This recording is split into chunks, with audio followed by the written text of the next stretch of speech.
সদ্য অনুষ্ঠিত হলো বাচ্চাদের নিয়ে কুইজ প্রতিযোগিতা। কুইজের বিষয় ছিল ভারতের স্বাধীনতার ইতিহাস। আমাদের কুইজ প্রতিযোগিতা শুরু হচ্ছে। সর্বপ্রথমে আমরা কুইজে অংশগ্রহণকারীদের সঙ্গে পরিচয় করে নেব। সর্বপ্রথমে যাচ্ছি নেতাজি সুভাষ গ্রুপের কাছে।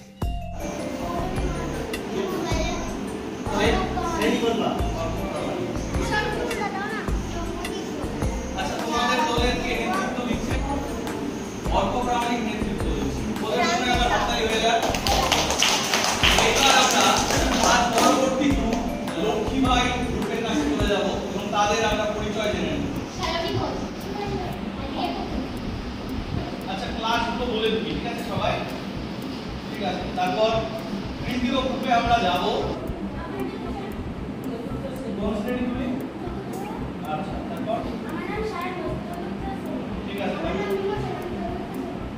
তারপর আমরা যাব পরবর্তী গ্রুপ। এই গ্রুপের নাম আপনারা দেখতে পাচ্ছেন মহাত্মা গান্ধী গ্রুপ। তোমরা তোমাদের পরিচয়গুলো দিয়ে দাও।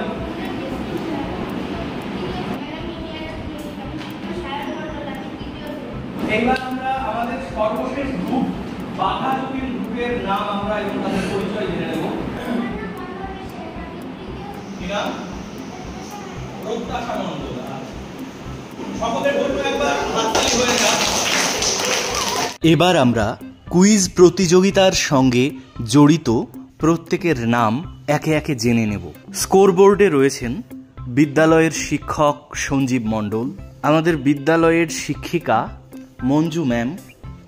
তিনি সমস্ত ছাত্রছাত্রীদের কাছে প্রশ্নগুলো নিয়ে যাবেন।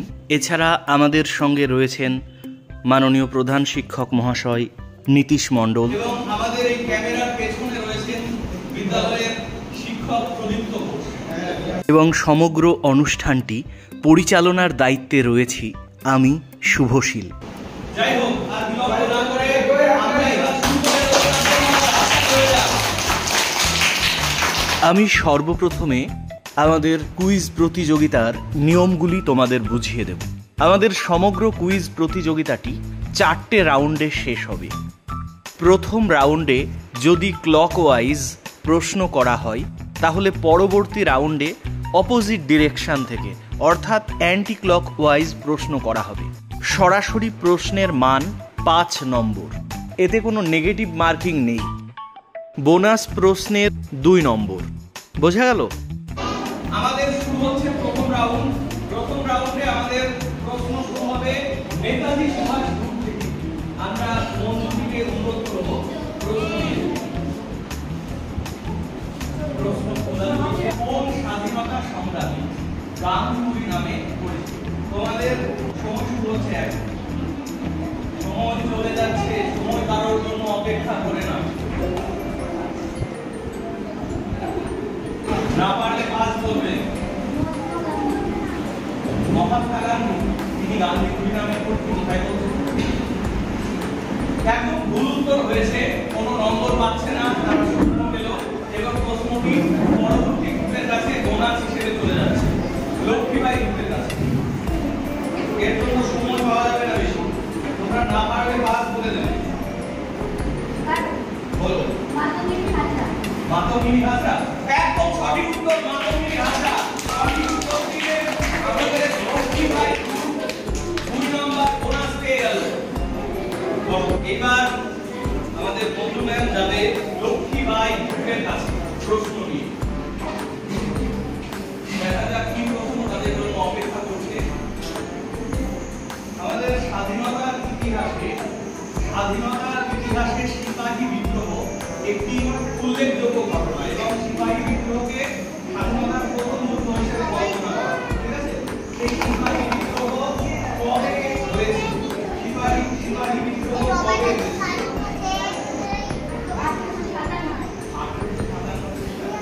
আবারও সঠিক উত্তর দিয়ে আমাদের লক্ষ্মীবাই গ্রুপ 5 নাম্বার পেয়ে গেল।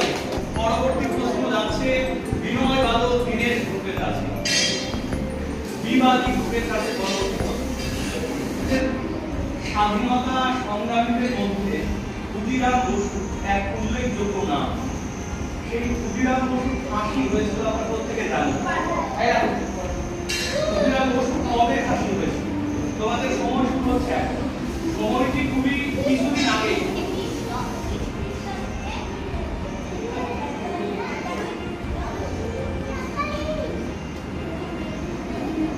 বলো আরেকটা।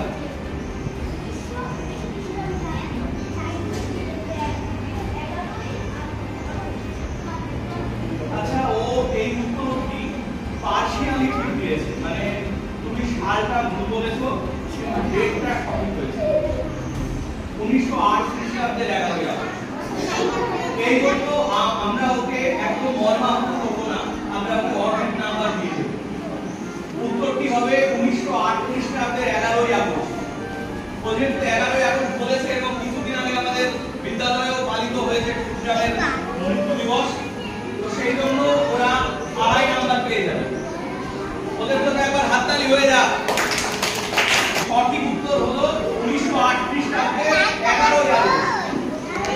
এবার তারপর প্রশ্ন যাচ্ছে মহাত্মা গান্ধীর কাছে।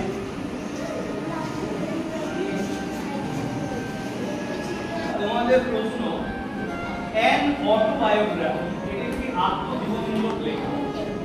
আত্মজীবনী কথার অর্থ হচ্ছে কোনো ব্যক্তি যদি তার নিজের জীবনী নিজে লেখে তাহলে সেটি আত্মজীবনী হয়। অ্যান অটোবায়োগ্রাফি আত্মজীবনীটি কার লেখা? তোমাদের সময় শুরু হচ্ছে এখন।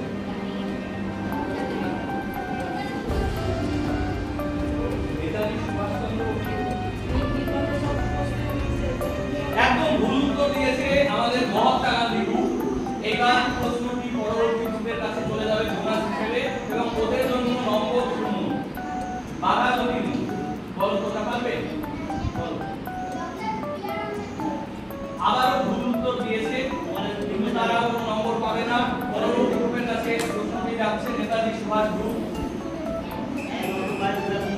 অ্যান্ড অটোবায়োগ্রাফি কার আত্মজীবনী? সময় চলে যাচ্ছে। আচ্ছা, পরবর্তী গ্রুপের কাছে আমরা পাস করে দিল লক্ষ্মীবাঈ গ্রুপের কাছে। বলো কি সব নাম বলছে বোঝা যাচ্ছে না, যাই হোক প্রশ্নটি পরবর্তী দলের কাছে চলে যাচ্ছে, ওরা কোনো নম্বর পাবে না।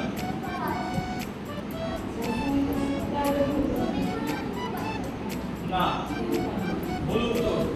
আমি প্রশ্নটি করেছিলাম অ্যান অটোবায়োগ্রাফি কার আত্মজীবনীমূলক লেখা। উত্তরটি হবে জওহরলাল নেহরু। পণ্ডিত জওহরলাল নেহরুর আত্মজীবনীমূলক লেখা অ্যান অটোবায়োগ্রাফি। এই প্রশ্নটির উত্তর পারল না। এবার বাধা যদি গ্রুপের কাছে 14 নম্বর প্রশ্ন, খুব ভালো একটি প্রশ্ন। জাতীয় পতাকা, আমরা আজকে যে জাতীয় পতাকা দেখছি সেটি তো প্রথমে ডিজাইন করা হয়েছে, নকশা করা হয়েছে, তারপর তো আজকে আমরা দেখতে পাচ্ছি সেই নকশাটি কে করে? তোমাদের সময় শুরু হচ্ছে এখন। বলো। একদম ভুল উত্তর দিয়েছে এবং তারা কোনো নম্বর পাবে না, 0 নাম্বার তাদের। এই প্রশ্নটি এবার পরবর্তী গ্রুপের কাছে চলে যাবে নেতাজি সুভাষ গ্রুপের কাছে। বিজ্ঞানী ভেঙ্কাইয়া একদম সঠিক উত্তর দিয়েছে আমাদের নেতাজি সুভাষ। বিজ্ঞানী ভেঙ্কাইয়া ন্যাশনাল ফ্ল্যাগ অর্থাৎ জাতীয় পতাকার নকশা বা ডিজাইন করেছিলেন বিজ্ঞানী ভেঙ্কাইয়া। ওদের জন্য আরো একবার জোরে হাততালি হয়ে যাবে। প্রশ্নটি ওদের পক্ষে যথেষ্ট কঠিন, মানে প্রথম রাউন্ডের শেষে আমরা স্কোর বোর্ডটি দেখে নেব শিক্ষক সঞ্জীব মণ্ডলের কাছে। নেতাজি সুভাষচন্দ্র বসু তারা পেয়েছে 2। লক্ষ্মীবাঈ গ্রুপের তারা পেয়েছে 7। বিনয় বাদল দীনেশ তাদের স্কোর হলো 2.5 মানে 2.5। গান্ধীজি এবং বাবা দীনেশ উত্তর দিতে এখনো কোনো খাতা করতে পারেনি। প্রথম রাউন্ডের শেষে আমরা দেখতে পাচ্ছি যে আমাদের লক্ষ্মীবাঈ গ্রুপটি সর্বপ্রথমে রয়েছে। আমাদের খেলা চলতে থাকবে এবং কতদূর জল গড়ায় সেটাই আমাদের দেখা। এইবার শুরু হবে আমাদের দ্বিতীয় রাউন্ড। আমি কি বলেছিলাম যে প্রথম রাউন্ডটা যদি ক্লকওয়াইজ হয় তাহলে সেকেন্ডটা তার অপোজিট ডিরেকশন থেকে হবে, তাই তো? উল্টো দিক থেকে এবার হবে। এবার তাহলে সর্বপ্রথমে আমাদের বন্ধু ম্যাম প্রশ্ন দিয়ে যাচ্ছে বাধা যদি গ্রুপের কাছে।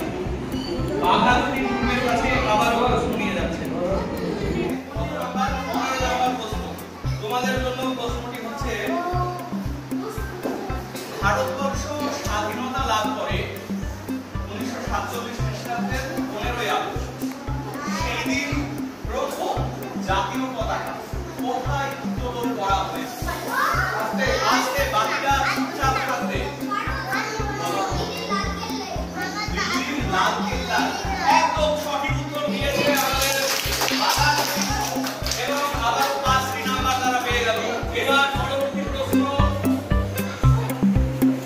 9 নম্বর প্রশ্ন হলো অশোক চক্র কিসের প্রতীক? যাদের পতাকার মধ্যে রয়েছে সেই অশোক চক্র কিসের প্রতীক? সময় শুরু হয়ে গেছে তোমাদের, আস্তে সময়কে উনি বয়ে চলেছে। রবীন্দ্রনাথের সেই অন্য চরিত্র ব্যবহার করা হয়েছিল, সময় ফেলে থাকে না, উনি বয়ে চলে। বয়ে চলেছে, না পারলে পাস বলে দেবে।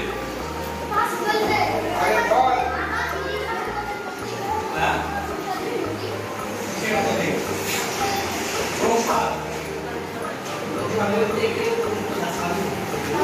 প্রসাদ খাবার, প্রসাদের প্রতীক। ভুল উত্তর দিয়েছে, যাই হোক ভুল উত্তর দিয়েছে এবং তারা কোনো নম্বর পাবে না। প্রশ্নটি চলে যাবে বিনয় বাদল দীনেশ গ্রুপের কাছে বোনাস হিসেবে। প্রগতির প্রতীক আবারও সঠিক উত্তর দিয়েছে এবং তারা বোনাস হিসেবে 2 নম্বর পেয়ে যাবে বিনয় বাদল দীনেশ বিবাদী। যাই হোক আমরা অনেক রকম উত্তরই পাচ্ছি, একটু আগে প্রসাদও আমরা খেয়ে নিলাম। যাই হোক এবার পরবর্তী প্রশ্ন যাচ্ছে আবার ওদের কাছে, বিবাদী গ্রুপের কাছে। জোরে বলো, 9 নম্বর প্রশ্ন নম্বর হয়েছে 6। যাই হোক 9 কে ঘুরলে 6 হয়ে যায়। যাই হোক ঘুরিয়ে দাও ওটাকে 6 করতে হবে। 9 নম্বর, এবছর তো 78তম স্বাধীনতা দিবস পালিত হলো। এই 78তম স্বাধীনতা দিবসের থিম বা বিষয়বস্তু কি ছিল? তোমাদের সময় শুরু হচ্ছে এখন। যদিও প্রশ্নটি তোমাদের ক্ষেত্রে একটু জটিল, তবুও তোমাদের দেওয়ার চেষ্টা করতে হবে। সময় চলে যাচ্ছে, না পারলে পাস বলে দেবে, না হলে আমরা সময় হয়ে গেলে পরে লিখে চলে যাব। যাই হোক ওরা নম্বর পাচ্ছে না, পাস করে দিয়েছে। প্রশ্নটি লক্ষ্মীবাঈ গ্রুপের কাছে বোনাস হিসেবে। একদম সঠিক। লক্ষ্মীবাঈয়ের জন্য আরো একটা করে হাত দিয়ে যাবে।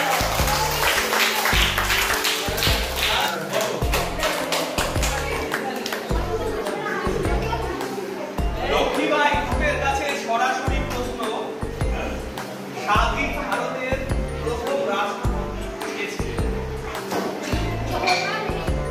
জওহরলাল নেহরু। ভুল উত্তর, ওরা কোনো নম্বর পাবে না। রাষ্ট্রপতি বলেছে, রাষ্ট্রপতি নয়। যাই হোক তোমরা ভুল উত্তর দিয়েছো, তোমরা আর পাবে না। এই প্রশ্নটি নেতাজি সুভাষ গ্রুপের কাছে বোনাস হিসেবে চলে যাবে। পারবে বলো, পারলে বলো, না হলে পাস হয়ে যাবে। প্রশ্নটি পাস হয়ে গেল বাঘাযতীন গ্রুপের কাছে। না পারলে পাস করে দেবে। আমরা বেশিক্ষণ স্বাধীন ভারতের প্রথম রাষ্ট্রপতি। যাই হোক প্রশ্নটি পাস হয়ে গেল বিনয় বাদলের কাছে, বিনয় বাদল দীনেশ। না, একদমই ভুল উত্তর। এই প্রশ্নটি কেউই তাহলে পারলো না, তাই তো? সঠিক উত্তর হলো স্বাধীন ভারতের প্রথম রাষ্ট্রপতি ডক্টর রাজেন্দ্র প্রসাদ।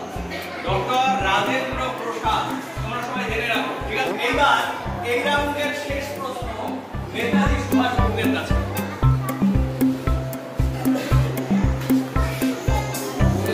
একই রকম ভারতবর্ষের প্রথম প্রধানমন্ত্রীর নাম কি? সময় শুরু হয়ে গেছে। তোমরা যদি না পারো তাহলে পাস হয়ে যাবে। বঙ্কিমচন্দ্র চট্টোপাধ্যায় প্রধানমন্ত্রী কবে হলো বাবা? তিনি কোনো প্রধানমন্ত্রী ছিলেন না, ম্যাজিস্ট্রেট ছিলেন এবং একজন বিখ্যাত সাহিত্যিক ছিলেন, সাহিত্য সম্রাট। একদম ভুল উত্তর, 0 নম্বর পাবে না। প্রশ্নটি পরবর্তী গ্রুপের কাছে যাচ্ছে বাঘাযতীন বোনাস হিসেবে। জওহরলাল নেহেরু। আবারও সঠিক উত্তর দিয়েছে আমাদের বাঘা নদীর গ্রুপের পক্ষ থেকে মন্মথ, এবং 2 নাম্বার পেয়ে গেল তারা। তাহলে আমরা কি দেখলাম? ভারতবর্ষের প্রথম প্রধানমন্ত্রী কে ছিলেন? জওহরলাল নেহেরু। এবার আমাদের দ্বিতীয় রাউন্ডের শেষে আমরা স্কোর বোর্ডে রয়েছে সঞ্জীব মণ্ডল, তার কাছ থেকে জেনে নেব। দ্বিতীয় রাউন্ড শেষে নেতাজি সুভাষচন্দ্র বোস তাদের স্কোর 2, লক্ষ্মীবাই গ্রুপে তাদের স্কোর 9, তাহলে হয়ে যাবে বিনয় বাদল দে তাদের স্কোর 4.5 মানে 4.5। গান্ধী গ্রুপের এখনো কোনো খাতা খুলতে পারেনি, আশা করছি সামনের রাউন্ডে তারা খাতা খুলবে। আর বাধা যদি তাদের স্কোর 7, বাধা যদি এখন দ্বিতীয় পজিশনে আছে, লক্ষ্মীবাই প্রথম পজিশনে, আর দ্বিতীয় পজিশনে আছে বিনয় বাদল দীনেশ। যাই হোক, সবার জন্য একটা জোরে হাততালি। ধন্যবাদ সঞ্জীব মণ্ডলকে আমাদের স্কোর বোর্ড সঠিকভাবে পরিবেশন করার জন্য। তাহলে এবার আমরা তৃতীয় রাউন্ডে ফিরে যাব। আর তৃতীয় রাউন্ডের কোন দিক থেকে বলা হবে তোমরা বলো? আবার প্রথম থেকে, অর্থাৎ নেতাজি সুভাষ থেকে প্রশ্নগুলো যখন করা হবে মনোযোগ দিয়ে সবাই শুনবে, পরবর্তীতে বারবার উত্তর দেওয়া যাবে না। করো একটা করে দাও। আচ্ছা, এই রাউন্ডটা আমাদের বিদ্যালয়ের প্রধান শিক্ষক নীতিশ মণ্ডল পরিচালনা করবেন। তিনি সুন্দরভাবে এই কুইজ প্রতিযোগিতা পরিচালনা করছিলেন। এবারে তৃতীয় রাউন্ডের শুরু হলো। তোমাদের প্রশ্ন নম্বর 1 নম্বর। আমরা 15 আগস্ট জাতীয় পতাকা উত্তোলন করেছি। সেই পতাকায় কয়টি রং ছিল? 6টি। হাততালি দাও। আমাদের 5 নম্বর পেয়ে গেল। পরের গ্রুপের প্রশ্ন আসবে। এই কথা হবে না। লক্ষ্মীবাই গ্রুপের প্রশ্ন, একটি বিখ্যাত উক্তি, তোমরা আমায় রক্ত দাও, আমি তোমাদের স্বাধীনতা দেব, এই উক্তিটি কার? কোন স্বাধীনতা সংগ্রামী? হাততালি দাও সবাই। এবারে পরপর সঠিক উত্তর বিনয় বাদল দীনেশ গ্রুপের কাছে।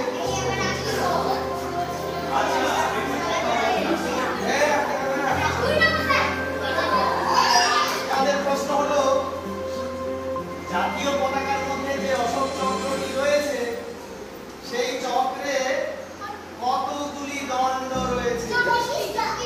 24টি। সঠিক উত্তর। বাহ, সবাই ভালো উত্তর দিচ্ছে দেখছি। এবারে মহাত্মা গান্ধী গ্রুপের প্রশ্ন। 24 নম্বর প্রশ্ন দেখে কি আছে? জাতীয় যুব দিবস একজন বিখ্যাত বাঙালি ভারতবাসী স্বামী বিবেকানন্দের জন্মদিবস আমরা জাতীয় যুব দিবস হিসাবে পালন করি। সেই জাতীয় দিবস প্রতি বছর কোন তারিখে পালিত হয়? 1919, 13ই আগস্ট। একদম ভুল উত্তর। হিসাবে প্রশ্নটি যাচ্ছে বাঘাযতীন গ্রুপের কাছে। জাতীয় যুব দিবস কোন দিন পালন করা হয়?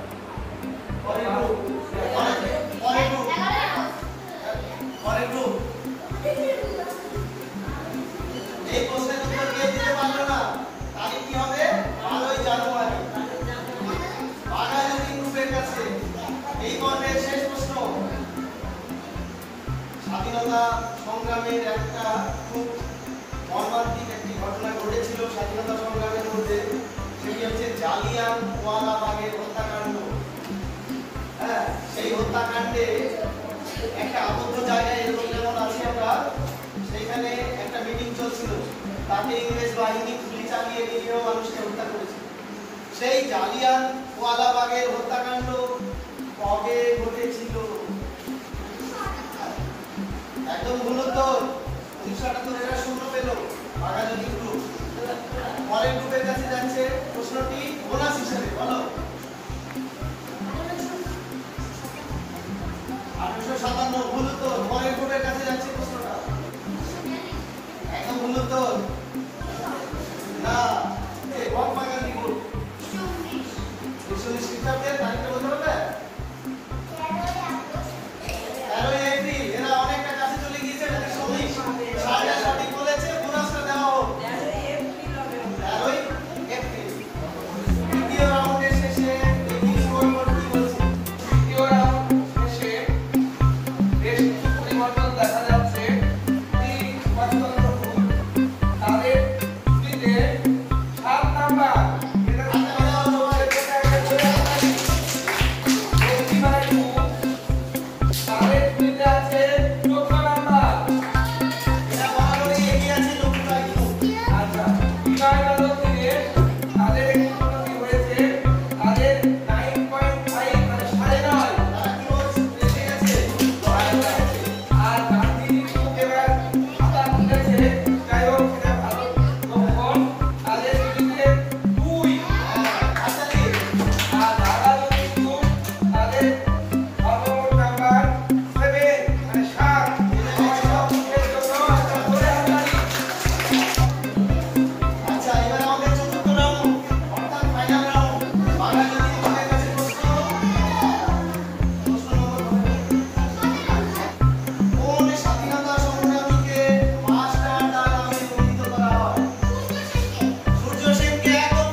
না, একদম ভুল উত্তর। এই উত্তরটি বোনাসের জন্য বিনয় বাদল দীনেশ গ্রুপের কাছে গেল। লৌহ মানব কাকে বলা হয়? না, ভুল উত্তর। পরের গ্রুপের জন্য যাচ্ছে না। না, হলো না, এটাও ঠিক নয়। কি হবে বলতো? এরপরে আমি বিনয় বাদল দীনেশ গ্রুপের সরাসরি প্রশ্ন। দিদি প্রশ্নে ছুটি নিয়ে চলে গেছে। 20 নম্বর প্রশ্ন। দেখি তোমাদের কি প্রশ্ন রয়েছে। ভারতের সংবিধানের রচয়িতা কে? সময় ঠিক ঠিক করে শেষ হয়ে যাচ্ছে। 30 সেকেন্ড সময়। বলো। না, ভুল উত্তর। এবারে লক্ষ্মীবাঈ গ্রুপ কি বলে শুনি। ভারতের সংবিধানের রচয়িতা কে? না, না, না, ডক্টর বি.আর. আম্বেদকর। পরের প্রশ্ন যাচ্ছে লক্ষ্মীবাঈ গ্রুপের কাছে। দীর্ঘদিন আমাদের ভারতবর্ষ ব্রিটিশদের অধীনে ছিল। স্বাধীনতার গ্লানি আমাদের দীর্ঘদিনে। কতদিন ভারতবর্ষ কতদিন ব্রিটিশদের অধীনে ছিল? প্রায় 200 বছর। সঠিক উত্তর লক্ষ্মীবাঈ। আরো 5 নম্বর পেয়ে গেল। দিয়ে মনে হচ্ছে সবার শীর্ষে চলে গিয়েছে। ঠিক আছে, বসে। বঙ্গভঙ্গ রদ, যদিও ভাগাভাগি রদ করেছে, বঙ্গভঙ্গ রদের জন্য এদেরকে বোনাস পয়েন্ট দেওয়া যাবে।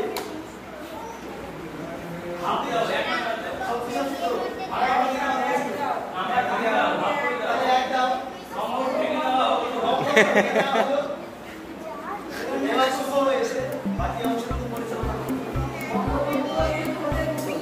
আচ্ছা, আমরা জেনে নেব আমাদের সমস্ত এই 4টে রাউন্ডের শেষে স্কোর কি দাঁড়ালো এবং কারা কোন অবস্থানে রয়েছে সেটা আমরা জেনে নেব। নেতাজি সুভাষচন্দ্র বসু তাদের সর্বমোট নাম্বার হলো 7।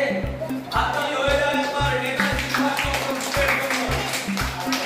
লক্ষ্মীবাঈ গ্রুপ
ঠিক আছে, চলছে পুরস্কার বিতরণী পর্ব। আচ্ছা, আমাদের এই সমগ্র কুইজ প্রতিযোগিতাটি এইখানেই সমাপ্ত হচ্ছে। এতক্ষণ ধরে সকল ছাত্রছাত্রী তোমরা যে দেখছো, তোমাদের অনেক ধন্যবাদ জানাই এবং এই কুইজ প্রতিযোগিতাটার সঙ্গে যারা যারা যুক্ত ছিলেন তাদের প্রত্যেককে আন্তরিক ধন্যবাদ এবং অভিনন্দন জানাই। আমাদের এই অনুষ্ঠানটি সম্পন্ন হলো। ধন্যবাদ।